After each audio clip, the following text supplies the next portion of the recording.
네, 안녕하세요. 국어자료 강독 5주 1차시 영상 강의를 시작하도록 하겠습니다. 지난 한 주 모두 잘 지냈나요? 네, 오늘은 지난번에 이제 음운상의 특징 가운데 15세기 중세국어의 이제 그 폐쇄음 체계 가운데 경음과 관련한 것들을 표기 체계와 관련하여 이제 살펴보았습니다. 이제 음운상의 특징을 좀 더 살펴봐야 되는데 지난번 그 네 번째 PPT 자료의 11쪽, 11페이지를 살펴보도록 하겠습니다. 11페이지로 가보면 음운상의 특징 유성 마찰음 계열이라고 이렇게 나와 있습니다. 사실 이제 좀 어려운 개념이기도 한데 아마 중고등학교 때는 반치음, 순경음 그 정도의 이야기를 하면서 넘어갔을 가능성이 커요. 그래서 알고는 애매하게 알고 있을 가능성이 큰데 사실 이 유성 마찰음 계열의 존재라고 하는 것은 국어 자음 체계를 설명하는데 아주 중요한 그런 그 주제이기 때문에 좀 자세히 살펴보도록 하겠습니다. 일단은 우리 교재 16쪽에서는 아주 간단하게 네 줄로 설명이 되어 있습니다. 그래서 유성 마찰음인 순경음으로 표시되는 문자는 순경음이고 이제 음성 기호들이 이렇게 붙어 있지. 우리 이제 PPT에서 살펴보겠지만 그래서 순경음은 15세기에 이제 동요되어서 사라지고 반치음은 16세기를 중반을 거쳐서 완전히 사라졌다. 이제 그렇게 아주 단순하게 설명이 되어 있지만 사실 굉장히 어려운 이야기들이 많이 내포되어 있어요. 네. 일단 11쪽을 보면 유성 마찰음 계열의 잠이 존재했다라고 하는 것은 지금 우리 교재의 네 줄만 봐도 알 수 있죠. 그래서 문자로는 순경음이고 이 순경음이라는 문자의 그 음소적 가치, 즉 그 소리죠. 소리는 유성, 양순, 마찰음입니다. 유성, 양순, 마찰음이라 하면 이제 여러분들이 막연하게 느껴지겠는데 여러분들이 유성, 양순, 폐쇄음은 발음할 줄 알아요. 일단은 비 할 때는 어두이기 때문에 단어의 첫소리이기 때문에 무성, 양순, 폐쇄음이거든요. 비. 그런데 유성, 양순, 폐쇄음은 비어두, 제2음절 이하, 나비 할 때 이제 유성음화가 되어서 유성, 양순, 폐쇄음으로 실현이 됩니다. 그러니까 폐쇄음은 양순, 두 개의 입술이 폐쇄되면서 나는 소리다라는 뜻인데 그러면 유성 양순 마찰음은 두 입술이 마찰을 일으키면서 내는 소리겠죠. 그런데 기본적으로 유성음이니까 단어의 첫 부분, 즉 제1음절 어두에는 나타날까요? 나타나지 않을까요? 당연히 어두에는 등장하지 않고요. 비어두 제2음절 이하에 등장하는 소리입니다. 유성 양순 마찰음은 나 비처럼 두 입술이 완전 폐쇄되지 않고 나 위 이런 정도의 소리라고 생각을 하면 돼요. 두 입술이 완전 폐쇄되지 않고 틈을 약간 두고 그 사이로 공기를 이제 내보내는데 좁은 두 입술 사이의 공간을 빠져나가니까 노이지한 소리, 마찰 소음이 생기는 겁니다. 이것을 유성 양순 마찰음이라고 해요. 그러니까 출현 환경은 당연히 단어의 첫 부분, 제1음절 어두가 아니고요. 비어두 제2음절 이하라고 할 수가 있겠죠. 반치음이라고 하는 이 문자, 우리가 이제 그 이체자로 이제 소개되는 가외결리의 예외에 해당하는 이체자에 해당하는 그 문자인데 이 문자가 나타내는 음소는 유성 치조 마찰음입니다. 유성 치조 마찰음은 여러분들이 쉽게 이해할 수 있어요. 영어에 있는 소리거든요. zoo, zebra 한번 해보세요. 뭔가 혀끝이 완전히 폐쇄되지 않고 틈 사이로 공기가 빠져나가죠. zoo, zebra. 네, 그 소리이기 때문에 더 쉽게 이해를 할 겁니다. 이 소리는 두 입술이 아니라 혀끝이 치조에 닿는, 그러니까 그 윗잇몸이에요. 이빨 바로 뒷부분이거든요. 거기에 닿는 소리이기 때문에 이 소리는 유성 치조 마찰음이라고 부릅니다. 그래서 각각의 이 문자들은 그러니까 조음 위치는 다르지만 다 마찰음 계열에 속하죠. 그래서 이들을 유성 마찰음 계열이라 이렇게 이야기합니다. 그러니까 현재는 사용하고 있지 않은 소실 문자들의 음가가 확인되는 것인데요. 그냥 음가만 확인하는 것이라면 별로 어려운 문제가 없죠. 아, 이 문자는 이런 소리를 나타낸다 라고 얘기하면 괜찮은데 여기에 아주 중요한 사실이 내포되어 있습니다. 유성마찰음이다, 유성음이다 라고 하는 존재예요. 자, 문자로 포착되었다. 훈몽 잘 간다. 미안. 훈민정음은 음소문자죠. 우리 앞에서 문자로를 배웠잖아요. 아주 발달한 음소문자예요. 그러니까 이들 유성 양순 마찰음이나 유성 치조 마찰음이 문자로 포착되었다는 것은 우리에게 뭘 얘기하나요? 이들이 음소라는 것을 이야기하고 있는 거죠. 음소인 거예요. 그러면 여러분들, 네, 알았어요. 음소인데요. 그게 뭐예요? 자, 현대국어에서 여러분들 유성음이 음소로 존재하나요? 유성음을 나타내는 한글 자모가 있나요? 없지요. 왜냐하면 현대국어의 자음체계는 여러분도 알다시피 평음, 경음, 유기음의 삼각 대립체계를, 그런 삼지적 대립이라고 하는데 그런 대립체계를 가지고 있는 자음체계예요. 유모성은 평음 안에서만 유모성이 구별되는데 사실 이 유모성은 음성적 차원, 음소적 차원에서 변별되는 것은 아니죠. 네. 따라서 현대국어를 보면 유성음을 나타내는 뭐 좋은 방식이 마찰이건 폐쇄건 파찰이건 유성음을 나타내는 문자가 현재 사용되고 있지 않아요. 음소 단위로 유성음을 표기하지 않습니다. 않는데 15세기에는 이렇게 버젓이 있네요. 근데 현대국어에서는 이들을 사용하고 있지 않죠. 그럼 이건 뭘 말하는 걸까요? 15세기에는 유성음을 나타내는, 마찰음이가 뭐건 유성음을 나타내는 음소 단위가 있었지만 중세국어, 후기중세국어, 근대국어, 현대국어로 오는 와중에 유성음 계열이 음소로서의 지위를 완전히 잃어버렸음을 우리에게 이야기해 주는 것이죠. 네, 거기까지도 이해가 가지요. 이해가 갈 겁니다. 근데 여기서 한 단계만 더 나아가 볼까요? 뭐야? 그렇다면 15세기에 유성 마찰음 계열이 있었다. 그럼 유성음 하면 그 짝은 뭐예요? 유성음의 짝은 뭐죠? 당연히 무성음이 있어야 되잖아요. 그쵸? 당연히 있겠죠. 예를 들면 유성 치조 마찰은 그럼 시오시고 있는 거예요, 당연히. 이렇게 보니까 현대국어와는 달리 음소 차원에서 유무성이 대립되는, 변별된다는 것을 확인할 수 있는 거죠. 확인할 수 있는 거죠. 네. 자, 일단 11페이지의 설명을 한번 보도록 할까요?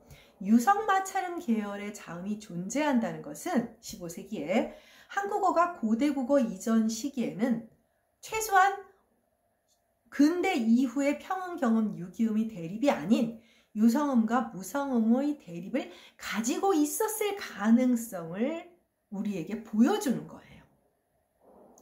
그랬을 수도 있겠구나. 왜냐하면 알다시피 대개의 언어 보편적으로는 유무성의 대립이 훨씬 더 자음의 대립에서 보편적이고요. 알타이 조어, 우리가 개통적으로 알타이어라고 흔히 배우고 있잖아요. 알타이 조어는 평음, 경음, 유기음의 대립을 갖고 있었던 것으로 보이지 않아요. 다른 알타이어들을 봤을 때. 그래서 유무성의 대립을 가지고, 음소적 대립을 가지고 있었던 것으로 보고 있거든요. 그렇기 때문에 15세기의 순경음이나 반치음의 존재는 우리에게 한때는 유성음과 무성음의 대립을 갖고 있었을 수도 있다라는 것을 암시해 주는 거예요. 그러나 이들은 곧 사라지죠. 곧 사라집니다. 곧 사라진다는 건 뭐냐면 유성음 계열의, 즉 그 마지막 흔적, 한국어의 고대의 모습, 중세국어 이전의 모습을 우리가 확인할 수 있는 하나의 흔적이 있을 때 세종이 문자를 창제한 거예요.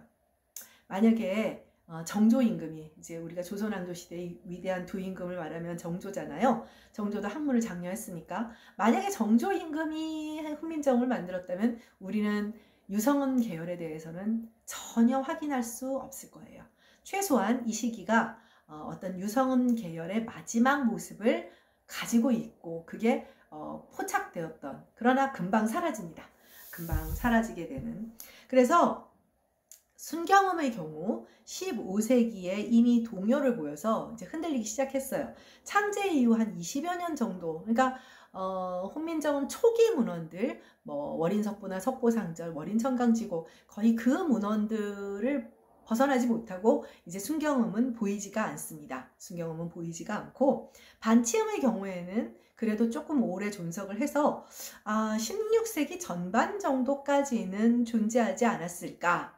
16세기 뭐 전반이다, 중반이다, 후반이다 여러 가지 이제 학자들마다 논란은 있지만, 최소한 그래도 순경음에 비하면, 순경음을 나타냈던 유성 양순 마찰음에 비하면 반치음 표기가 되었던 유성 치조 마찰음이 16세기 전반까지 좀 더 지속되었던 것으로 보입니다. 여러분 지금 시대 구분 알고 있잖아요. 16세기를 넘어가면서 17세기로 들어가면 이제 근대국어가 되죠.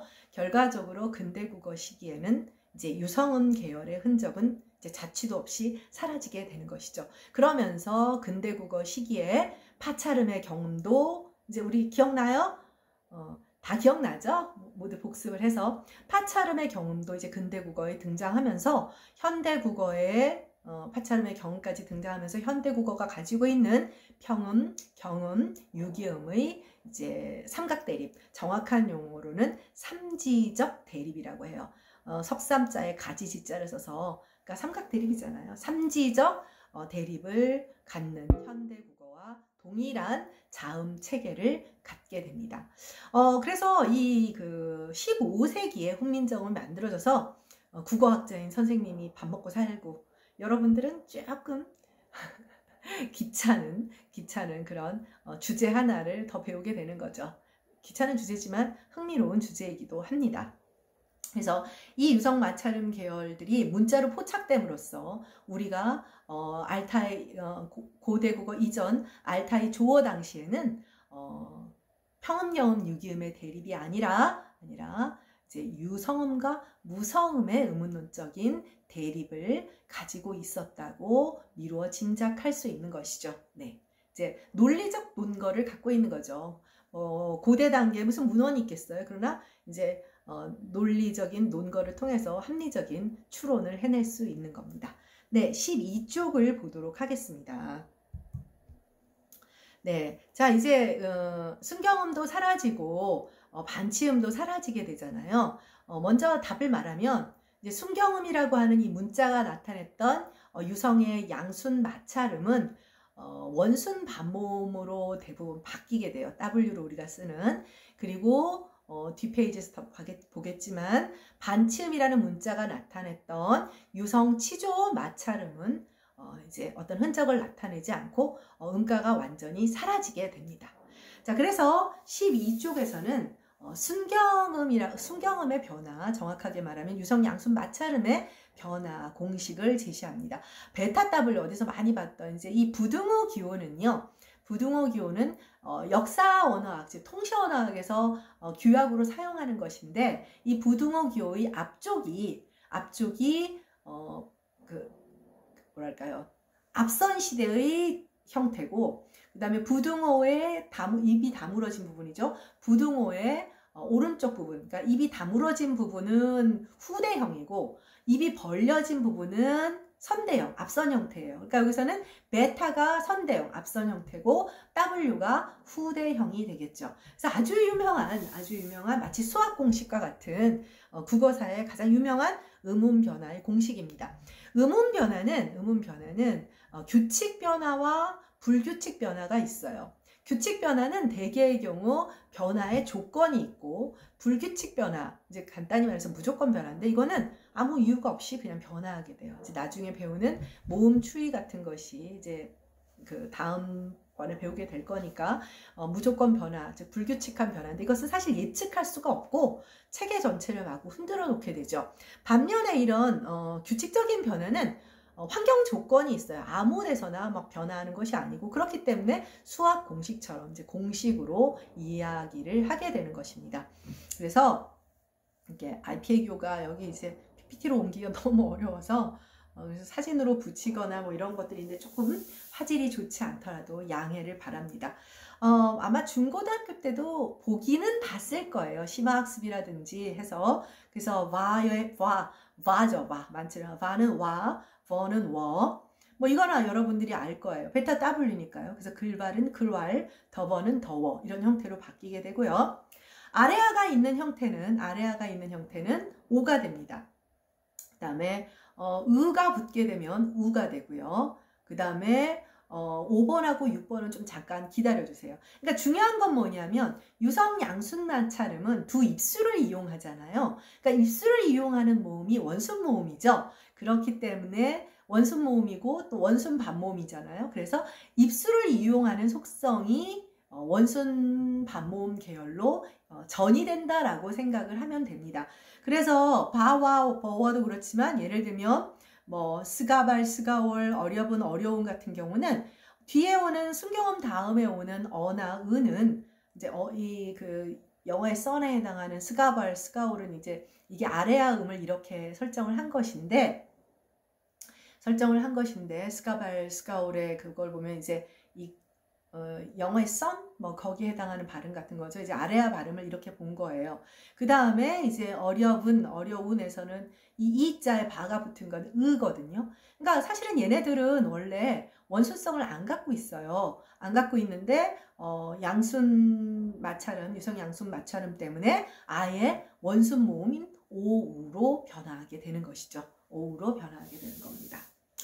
자, 5번, 6번의 경우는 보다시피 이제 뒤에, 그러니까 위의 경우인데 어떤 때는 위가 되고 어떤 때는 아예 베타가 즉 유성 양순 마찰음이 자취도 없이 사라집니다. 그러니까 6번의 예를 보면 어떻게 돼요? 가까이, 수비, 수위처럼 아예 W의 흔적, 원순성을 전혀 전이받지 못해요. 두 입술을 이용하는 속성을. 근데 사실은 이모음과 결합될 때는 6번의 변화가 주류 변화예요. 메이저 변화예요. 그러니까 그래서 이 W가 왜 사라지는지 베타 W 공식에서 예외가 되죠. 6번의 경우에는. 그래서 이게 사실은 지금까지도 학계에서 여러 가지 논문이 나오는 핫 이슈 중에 하나입니다. 여러분들은 좀 예외적이다. 왜 원순성이 사라지는가? 그러나 아주 규칙적으로 특히 이제 부사점이사 앞에서 이렇게 실현 형태를 보입니다. 근데 5번의 경우는 원순성이 드러나고 있죠. 원순성이 드러나고 있습니다. 근데 이 5번의 경우에는 치비, 더위 이런 정말 단어 몇 개밖에 DB, DW에 해서 단어 한 서너 개 외에는 이런 식으로 비위가 되는 경우는 등장하지 않아요. 되게 신기하죠? 오히려 5번이 소수 변화입니다. 그러니까 변화 공식을 놓고 보면 5번인 게 맞는데 오히려 예외적이에요. 그래서 국어학자들 논문 쓰고 월급 받고 살라고 이런 음운 변화의 난제들이 남아있는가 봅니다. 네, 다음 페이지로 가도록 하겠습니다. 네, 이번에는 반치음의 변화에 대해서 살펴볼게요. 반치음의 변화는 정말 이제 아주 심플해요. 그냥 간단합니다. 그냥 완전 사라져 버려요. 완전 사라져 버리기 때문에 유성치조 마찰음, 즉 반침이 나타냈던 유성치조 마찰음은 15세기 후반에서 16세기 전반에 걸쳐 소실된 것으로 보고 있어요. 그러니까 세종도 참 대단하죠. 어떻게 이게 결국 무슨 얘기냐면 언어의 보수성과 관련이 있어요. 이거는 아마 100% 그 당시 한양의 저작거리의 일반 백성들, 소위 말해서 교육 수준이 높지 않았던 일반 백성들은 유성 양순 마찰음이나 유성 치조 마찰음을 안 갖고 있었을 가능성이 큽니다. 그런데 이걸 기록한 사람 누구? 세종. 당시에 최고 엘리트 수준은 파워 엘리트인 거예요. 엘리트, 여러분들이나 나나 이제 고등교육을 받는 사람들이잖아요. 고등교육을 받으면 받을수록 언어 사용은 보수적이에요. 보수적이라고 하는 것은 어휘 사용만 보수적인 것이 아니라 정확한 발음이라고 하는 것이 규범 발음이죠. 표준 발음이죠. 교육을 통해서 그래서 훨씬 보수적인 발음을. 그러니까 평상시에는 안 쓰더라도 정확한 발음인지 뭔지는 여러분들이 알고 있잖아요. 바로 그렇습니다. 그러니까 아마 정말 마지막 순간에 소멸의 직전에 포착된 것이 아닌가 이렇게 생각이 돼요. 반치음은 고유어든 한자어든 이모음 앞에서 먼저 사라지게 됩니다. 그래서 사지, 사이, 어버지, 어버인, 여름지지, 너름지, 한자의 경우에도 지이, 질일, 뭐 진인 이런 식으로 이모음 앞에서, 그리고 그 이후로는 이제 다 확대가 되어서 반치음은 흔적 없이 이제 사라지게 됩니다. 네.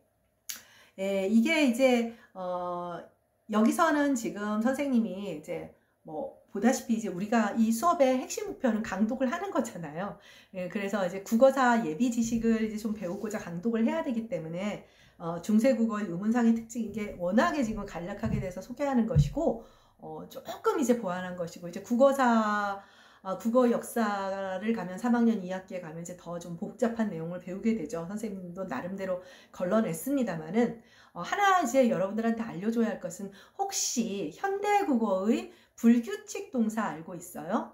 불규칙 동사 알죠? 불규칙 동사도 현대국어의 비읍불규칙 동사는 어감 발음이 원래 순경, 유성, 치조, 마찰음이었던 녀석들이고요. 시옷불규칙 있죠? 시옷불규칙. 시옷불규칙은 원래 15세기의 어감 발음은 유성, 치조, 마찰음인 거예요. 그러니까 예를 들면 잡다, 잡아서는 15세기의 원래 어감 발음이 폐세음, 폐세음인 비읍인 것이에요. 그런데 돕다, 도와의 경우에는 불규칙 동사죠. 대충 느낌이 딱 오죠? 아, 돕다, 도와. 아, 도와가 도바구나. 네. 어감 발음이 실제 원래 어감 발음은 유성, 양순, 마찰음, 즉 순경음인 것이죠. 자, 그 다음에 웃고 웃다, 씻고, 웃다는 얘기가 좀 달라요. 웃다는 내가 지금 예를 잘못 들었는데, 웃다는 현대국어에서는 규칙이잖아요. 웃고 웃으니. 근데 웃다는 15세기의 반치음이었어요. 근데 얘는 이제 반치음인데, 반치음이 사라지는 방향으로 변화한 것이 아니라, 사라지는 방향이 아니라 시옷으로 변하는 방향으로. 그러니까 언어의 변화는 수학 공식은 아니랍니다. 조금 전에 순경의 변화도 굉장히 규칙적인 의문사의 변화 공식인데 예외가 보이잖아요. 이게 인간 입에서 튀어나오는 일인데 오로지 규칙성만 가질 수는 없지요. 그래서 웃다의 경우에는 실제 그때는 어감 발음이 15세기에는 어감 발음이 반치음이었지만 현대국어에서는 시옷으로 바뀌었죠. 그런데 이제 씻다 같은 경우, 씻고 씻으니, 이건 규칙이죠. 그때도 규칙이었어요. 그러면 15세기에는 반치음이었던 것들이 있죠. 짓다. 지금 시옷이죠? 근데 어떻게 돼요? 지은이 지어서. 딱 보니 어떻습니까? 뭔가 완전히 없어진 느낌이 들죠. 네, 그래서 불규칙 동사도 여기 순경음과 반치음의 변화와 비읍 불규칙 동사와 시읍 불규칙 동사는 순경음 반치음의 변화와 밀접한 관련이 있어요. 그럼 디귿 불규칙 동사는 어떠냐? 15세기에 이미 디귿 불규칙이었습니다. 그러니까 15세기에는 기본적으로 디귿 불규칙은 아예 뭐 예를 들면 묻고 묻어서 디귿 규칙이죠. 묻고 물어서 똑같아요. 디귿 규칙과 디귿 불규칙이 모두 공존했어요. 그러니까 현대국어와는 동일한 양상을 보인다고 할 수가 있겠죠. 네. 네, 그거는 이제 뭐 나중에 또 다시 이야기할 것이 있고 막 미리 공포스러워하고 그럴 것은 없습니다. 시험은 선생님은 항상 여기 뭐 내 수업 대부분 들은 친구들이라서 주어진 것 안에서 나오게 되니까 기말에 대해서 미리 공포스러워할 것은 없고 밀려놓지 말고 다 알고 있어요. 혹시 이 중에 일부는 그냥 진도율만 확보하고 있다가 나중에 수십 시간 밀려가지고 생고생하지 마시고 미리미리 하세요. 다들 선생님도 학교에 집에 대학생 있잖아요. 그렇게 하면 여러분 힘들어요. 이거는 온라인 강의가 오프라인 강의보다 선생님도 만들어 보니까 훨씬 힘들고 공부 더 미뤄버리면 이거는 구제할 수 없습니다. 그러니까 미리미리 확인하고 공부해 주기 바래요. 나중에 내가 아무리 이것저것 배려해 준다 하더라도 여러분들 다 절대평가를 다 A를 준다는 뜻은 아닙니다. 네, 그거 여러분 잊어버리면 안 돼요. 상대평가보다 조금 더 후해질 수 있는 것이지 그건 여러분들이 다 잘하면 뭐 얘기가 다르지만 모두에게 똑같이 평가가 갈 수는 없죠. 네. 그 다음에 14쪽으로 가도록 하겠습니다. 자, 14쪽. 여기서부터 이렇게 조금 어려운 얘기가 나오는데, 이제 이응의 문제가 있어요.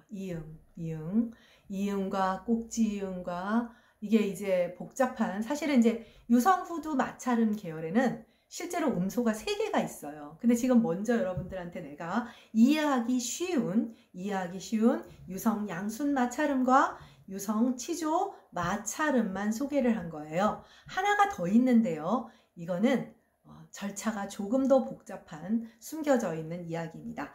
네, 그래서 또 다른 유성 마찰음, 답부터 말하면 유성 후두 마찰음이라는 애가 있는데, 걔를 설명하기 위해서는 문자 이응에 대한 이야기부터 시작을 해주어야 합니다. 네, 그래서 2가지 이응이라고 이제 PPT 14쪽에서 지금 설명을 하고 있는데, 자, 문자의 기본 속성은, 문자는 기호잖아요. 기호라고 하는 것은 기본적으로 1대1 대응을 해야 돼요. 신호등 빨간불이 스탑이라는 의미 이외의 의미를 나타낸다고 하면 이거는 정말 혼란이 오잖아요. 기호는 1대1 대응을 해야 합니다. 그래서 문자도 기호기 때문에 그 기본 속성은 1문자 대 1음소의 원리, 즉 하나의 문자가 하나의 음소에 1대1 대응을 해야 한다라는 의미가 됩니다. 그래서 현대국어에서 이응은 현대국어 이응을 생각하세요. 현대국어 이응은 그러면 이 1문자 대 1음소의 원리를 잘 지키고 있나 생각해 보세요. 현대국어의 이응. 현대국어에서 이응은 1문자 대 1음소의 원리를 지키지 못하고 있는 문자입니다. 예를 들면 앙이라고 하는 음절자, 글자죠. 앙이라는 글자를 한번 봅시다. 앙이라는 글자의 경우 초성의 이응과 종성의 이응의 포네틱 밸류가 같아요? 음성적 가치가 같아요? 지금 생각해 보세요. 초성의 이응은 있으나 마나입니다. 여러분들 어릴 때 한글나라 같은 거 벽에 붙여놓으면 어떤 그 한글 책들은 이응이 있어서 아야 어요가 된 것도 있고, 어떤 경우에는 그냥 이응을 빼고 붙이기도 하죠. 그래서 아마 모르긴 하지만 우리 아들도 나한테 물어봤었거든. 여러분들도 엄마한테 분명히 물어봤을 거예요. 이게 이응이 붙었을 때랑 그냥 이응 없이 아만 있는 게 왜 발음이 똑같냐. 굉장히 많은 애들이 그걸 물어봅니다. 사실 대답하기가 굉장히 어렵죠. 그 괜히 애들 붙들고 나중에 엄마 됐을 때 이것은 1음소 대 1문자의 원리다 이런 얘기는 하지 말고 나중에 크면 얘기해주고. 자, 여러분 생각해보세요. 전혀 음가가 없는 애예요. 초성의 이응은 음가가 없는 아이입니다. 근데 걔를 안 쓰면 글자 모양 어때요? 글자 모양 별로죠. 사실 글자의 틀을 맞추려고 들어가는 그런 형태를 말하는데 알리프라고 하는 거예요. 그래서 초성의 이응은 특정의 음가를 나타내는 문자가 아닌 글자의 형태를 정방형으로 만들기 위해 필요한 알리프라는 문자예요. 이런 알리프적인 기능을 하는 문자들이 뭐 아랍 문자에도 있고 제법 몇몇 문자들에서 보입니다. 네. 반면 종성의 이응은 어때요? 종성의 이응은 여러분도 알다시피 이건 분명히 발음이 있지요. 음소죠. 영국의 비음이에요. 영국의 비음입니다. 즉 앙의 발음은 명백한 차이가 있어 종성이응은 특정의 음소, 즉 영국의 비음을 나타내고 있는 거죠. 결과적으로 현대국어에서 이응은 초성과 종성의 가치가 다르기 때문에, 가치가 다르잖아요. 가치가 다르기 때문에 이응은 본의 아니게 이중 부담을 느끼는 거예요. 이중 부담을. 선생님 말 잘 기억해놨다가 여러분들의 자녀들이 이걸 물어볼 때 그런 거 묻지 하지 말고 슬기롭게 아마 잘 대답해 줬으면 좋겠네요. 자, 이처럼 2가지 음가를 가지게 된 이유는 뭘까요? 여러분들은 답을 알고 있어요. 15세기라면 분명히 이때 앙의 종성은 꼭지이응을 썼어야 된단 말이에요. 근데 꼭지이응은 어떻게 됐죠? 사라졌어요. 꼭지이응은 음소가 사라진 것이 아니라 문자만 사라진 거예요. 아음에서의 예외적인 이체자라는 것도 요상한 데다가 이게 여러분들 필기체로 써보세요. 그게 꼭지가 있는지 없는지 잘 안 보이고, 컴퓨터도 여러분들 특수문자로 치면 그 모니터 화면에서는 잘 안 보여요. 그래서 편집하거나 컴퓨터 조판할 때 아주 짜증나는 존재 중에 하나거든요. 그러저러한 이유로 영국의 비음이라고 하는 음소는 남아있는데 이 문자는 사라지고, 그러니까 비슷한 형태의 그 이응이 그러한 기능을 하게 돼서 현대국어에서의 이응은 현대국어에서 이응은 1문자 대 1음소의 원리를 어기게 된 것이죠. 네, 그래서 그러한 현대국어에 선생님이 지금 여기서 설명을 해주려고 하는 이유는 뭐냐면 15세기 이 이야기를 하는 이유는 15세기의 이응은 또 다른 의미에서의 1문자 대 1음소의 원리를 어겨요. 그런데 15세기에는 분명 꼭지 이응이 있잖아요. 그쵸? 다음 페이지를 가보도록 할까요? 네. 15세기의 그 후 이응은 두 가지 기능이 있어요. 너무 궁금하죠? 아니 뭐야 꼭지 이응이 있는데 알리프 말고 또 다른 기능을 한단 말이야? 그렇죠. 지금 혹시 알리프 말고 또 다른 기능을 하는 거야 라고 말했으면 아주 선생님 얘기 잘 듣고 있는 거예요. 맞습니다. 15세기에도 현대국어가 똑같이 이응은 원래 자신의 몫인 알리프의 기능이 있어요. 모음으로 시작함을 알려주는 어떤 글자의 틀을 메꿔주는 그런 기능을 하는 알리프적 기능이 첫 번째 기능이에요. 그런데 두 번째 기능이 있어요. 두 번째 기능이 뭘까요? 진짜에 가죠.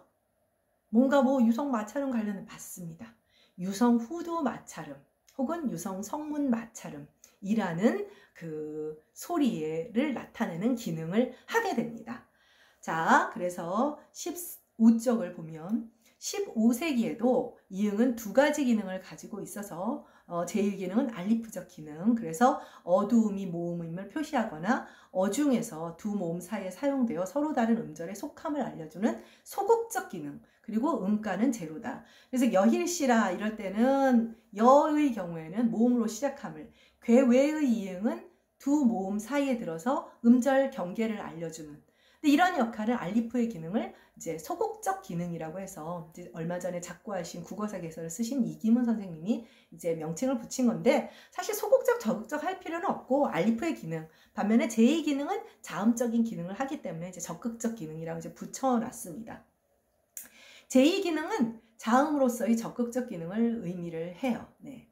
그래서 제2 기능이 이제 RO, R어늘의 경우인데, 자, 여러분 잘 보세요. 이거는 뭔가 요상하죠. 뭔가 요상한 걸 못 느끼겠어요? 이 당시의 표기법의 원리는 연철, 즉 표음주의 아니에요? 그럼 어떻게 써야 돼요? 아로, 아러늘 하고 연음을 해야 되잖아요. 연음을 해야 하는데 그렇지가 않습니다. 다음 페이지로 가볼까요? 네, 16쪽입니다. 자, 연음이 된다라고 하는 것은 뒤에 모음이 올 때 연음이 되어야 되는 거죠. 뒤에 모음이 올 때. 그러니까 연음이 안 된다라고 하는 건 뭐예요? 우리가 RO로 이응이 그냥 모음으로 시작함을 알린다면 R의 유음 리을이 연음이 안 될 리가 없죠. 즉 연철 표기가 되어서 음소적 표기가 안 될 리가 없는데 절대로 그렇게 되잖아요. 15세기의 표기는 아주 철저하게 분철을 합니다. 어감 발음을 고정시키는 경향이 있어요. 특수한 몇몇의 경우죠. 특정의 환경이 정해져 있어요. 아무 데서나 그러는 것은 아니고요. 특정한 환경이 정해져 있습니다. 네, 그래서 16쪽을 보면 제2 기능은 자음을 적극적으로 나타내는 것으로 독특한 표기 방식을 통해 확인할 수 있어요. 이 시기의 표기법은 방금도 말했다시피 음소적 표기 원리에 따라 선행 음절의 말음들이 후행 음절의 초성으로 연철되어야 하는데 그래야 표음주의 원칙에 맞잖아요. 아로와 아로늘은 절대로 아로나 아로늘로 표기되지 않아요. 즉 이름절의 리을이 연철이 되지 못한 이유가 뭐냐? 그럼 자음이 올 때 연철이 안 되잖아요. 그쵸? 알면 할 때 리을이 왜 연철이 못 돼요? 뒤에 미음이 오니까요. 즉 양순 비음이라고 하는 자음이 오니까 연철 표기가 안 되는 거잖아요. 그러니까 이건 이응이 아니다. 그냥 이응이 아니다. 그래서 리을이 연철되지 못하는 이유는 후행 음절의 초성이 자음이어야 한다는 결론에 도달하게 되고, 결과적으로 RO와 R어늘의 이음절 이응은 알리프가 아닌 자음이어야 한다는 거예요. 그럼 어떤 자음이냐? 이것을 음가를 유성 후두 마찰음, H가 꼬부라진 형태로 보고 있고, 이거는 이제 무성의 후두 마찰음이 히읗이에요. 그거의 유성 짝인 것이죠. 이 소실은 15세기 말과 16세기 초 사이에서 유성 치조 마찰음과의 사이에서 먼저 나타나게 됩니다. 결과적으로 15세기 유성 마찰음, 이렇게 유성 양순 마찰음, 유성 치조 마찰음, 유성 후두 마찰음의 세 계열이 있게 됩니다. 네, 그러면 수고했고요. 2차 시 영상에서 만나도록 하겠습니다. 수고했습니다.